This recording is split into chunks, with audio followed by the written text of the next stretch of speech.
Hello guys, good evening. I'm going to show you Ash Gourd Jowar soup, or we can call it Ash Gourd Jowar Kanji. This can be consumed both as an appetizer or, if slightly thickened, is a good dinner which will be light and filling.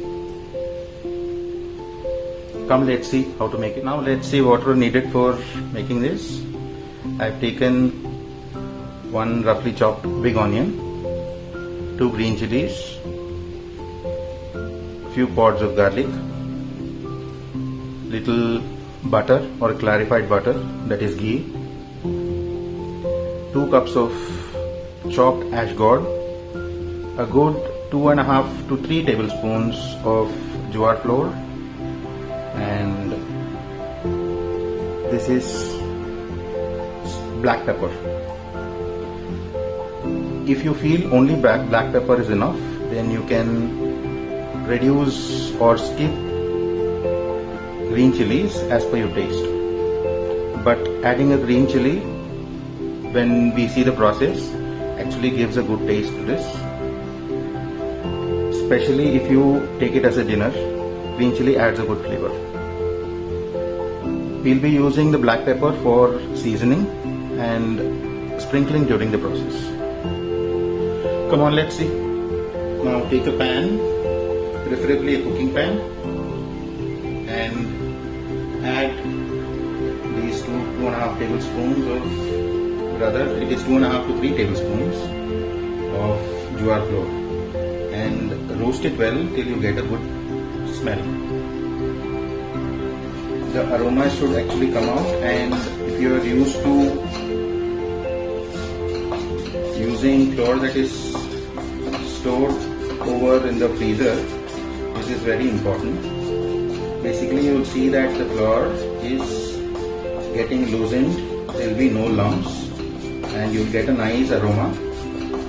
The flour has to get roasted until then, so that it gets cooked evenly without any lumps where we make the soup.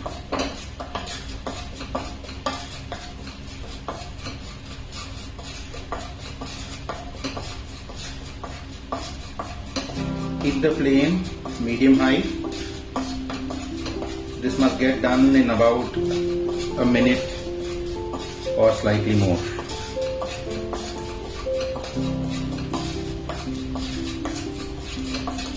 But be careful not to burn it. It will change the whole taste of the soup and you will not get the exact taste.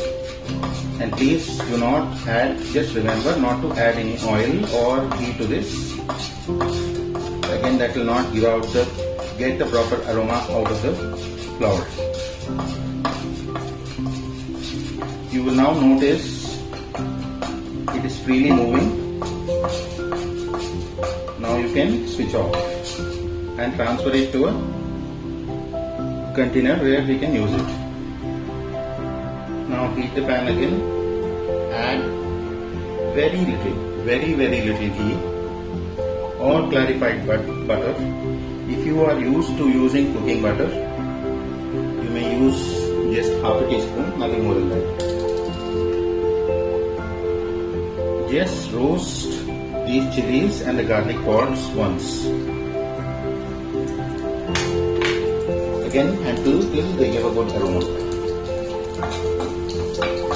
Be careful, the chilies, if used with lot of cooking medium like oil or butter, tend to splutter or burst. So if you are not used to doing it, please split it, cut it into 2 halves and use it.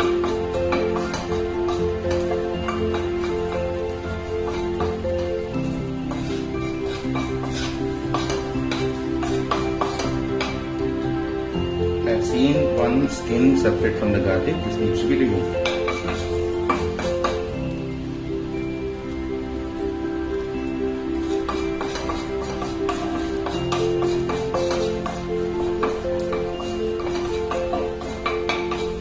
I think it's done now.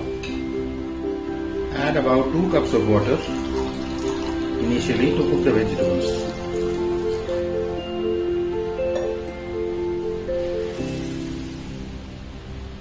I'm adding the onions, and this is already washed, so please preferably wash it before cutting the vegetables, because this ash gourd has got a lot of nutrients which will be lost if you wash it later. Once the skin is peeled, please wash it from the outer layer and cut it and store it. If you are storing it, or please use it.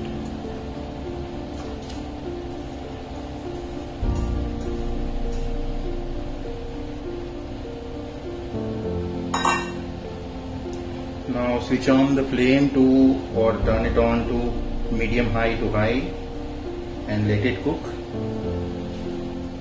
Both these vegetables can take salt for cooking, and they cook better if salt is added prior,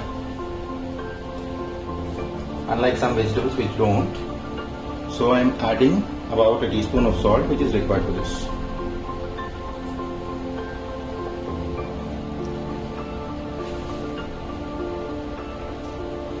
I prefer adding some turmeric, because I know that turmeric goes well with pepper and is absorbed in the body, and it is beneficial to us. And just to give a slight color, I am adding about half a teaspoon of turmeric powder. I will be adding the pepper later.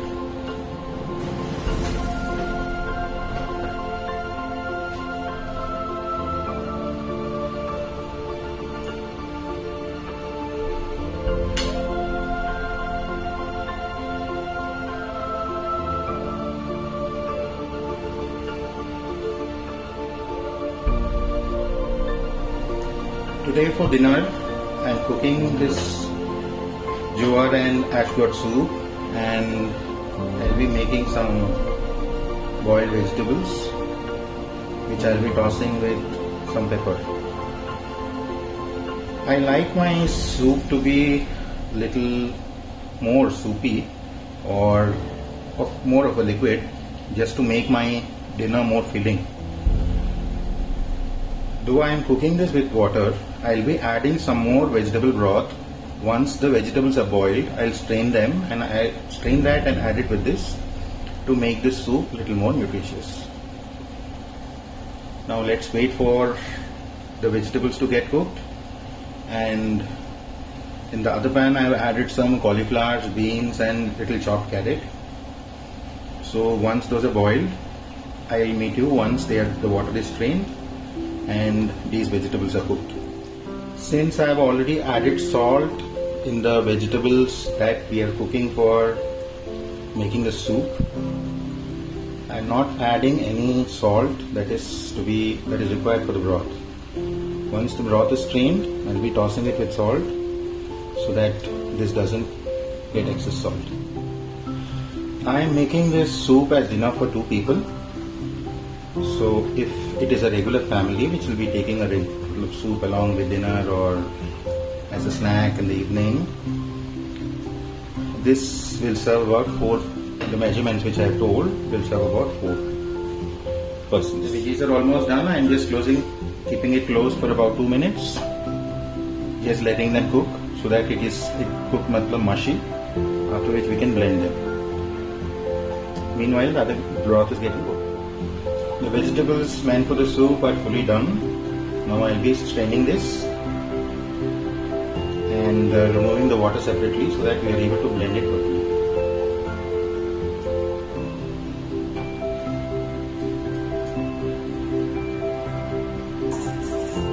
I will show you once it is transferred.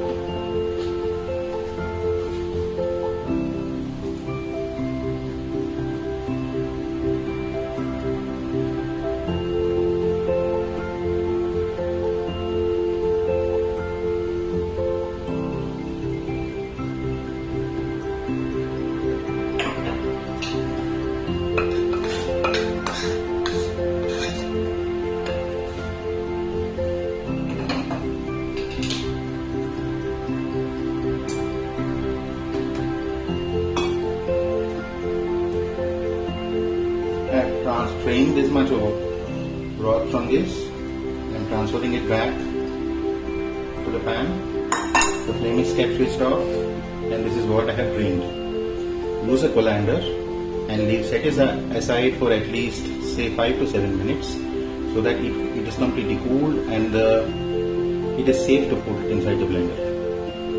Please do not just put any hot things inside the blender because it has got all the potential to spill out and cause or hurt you. Okay, thank you.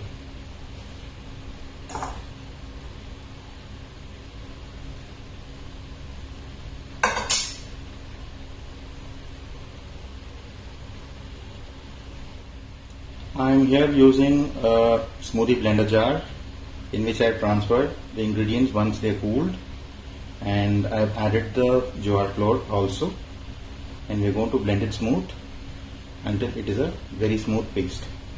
I put a lid on the vegetables which are meant for being tossed, so they will be cooking and getting cooked in a couple of minutes. We will just wait until then.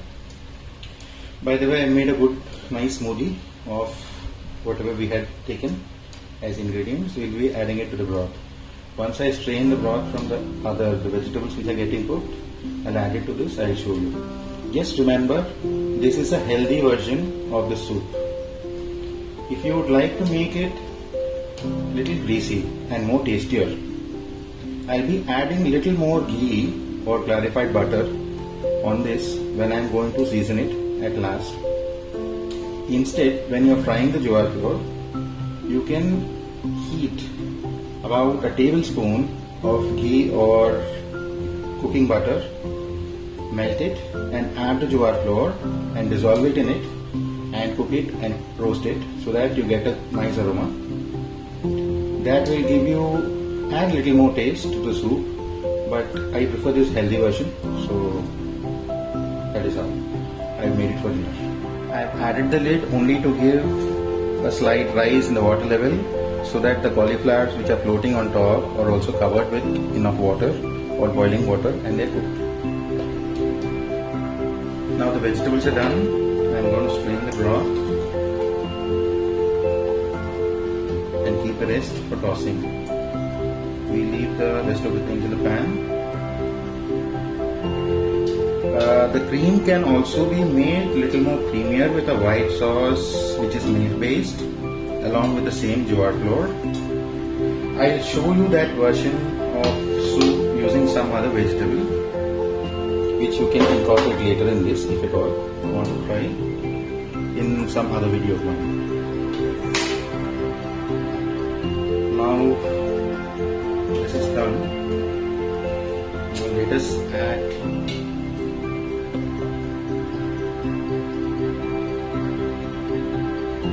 just remember not to switch on the flame till you dissolve everything properly, because the moment you are going to switch on the flame, it's going to start thickening and getting it loosened becomes slightly messy.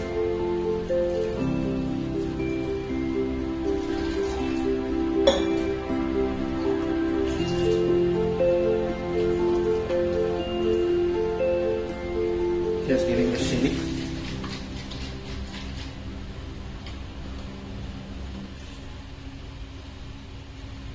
Yeah, it's done. It's done now. Let us again switch on the flame and give it a quick stir so that there are no lumps. If you are not confident or you feel still lumps may exist, you can use a whisker. I am able to see few minced kind of vegetables, but I like it. It is okay. I don't want it to be very smooth, so this is perfectly fine with me. See, just enough. Just ensure that there is enough flowy consistency in this. If you are able to see the waves, it means in any soup it is a good pre-cooking consistency where you will see it flowing, or you will see the waves when they mix, or you will see a swirl. This is a typical good consistency for a soup. If I feel I would like to add little more water, I'll tell you what I'll be adding at the end. Okay.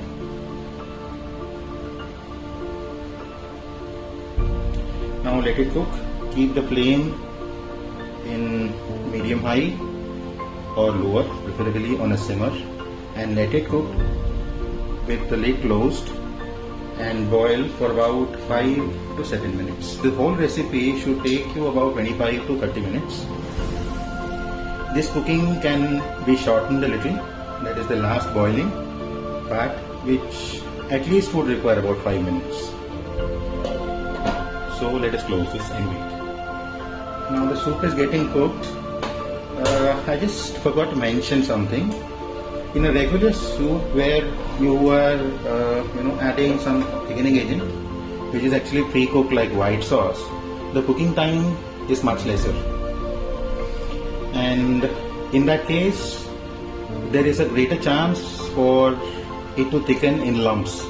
In this case, there will be even thickening because we have roasted and put them all together and blended it.